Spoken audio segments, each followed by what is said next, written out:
ঘরের মেইন কাম হলো একটা ভালো খুঁটাটা যদি আপনার ভালো না হইলেও আপনার ঘরটাই বরবাদ। তো দেখেন আমরা খুঁটার কাজটা কিভাবে করছি সঠিক নাম আপনারা দেখাই যাচ্ছি।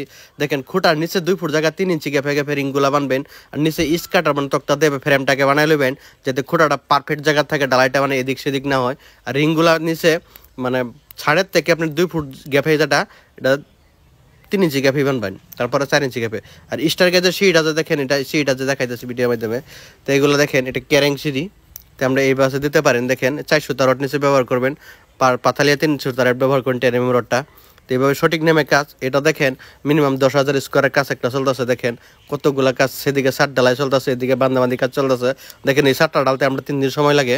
তো 3 দিন সময় লাগলো আমরা এইদিকে সঠিক নেমে ডাউন স্ল্যাবগুলো যে দিচ্ছি এগুলো দেখেন, এগুলো দেওয়া হয়েছে ল্যাট্রিন বাথরুমের জন্য, যে আপনার ফুল লেভেল দেওয়া হয় না, এগুলো বিমের মাধ্যমে ঝুলানি হয় কাজগুলা।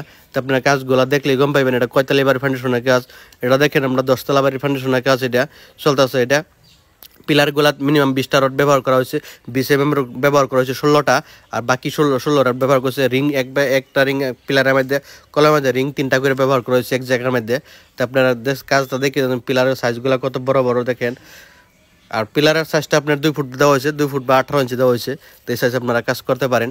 আর দেখেন এটা চেয়ারটা দেখেন জালি দেখা হয়েছে, এটা 5 যেগুলো দেখতেছেন উল্টা 5গুলো ফাঁসানি, এগুলা চেয়ার দেখেন আমরা মেন্টেন করা আছে সাড়ো সেলেবো, যাতে ডাবল জালি একেলগে টাস্টিং না হয়। তো আপনার ইম্পর্টেন্ট চেয়ারটা তো একদম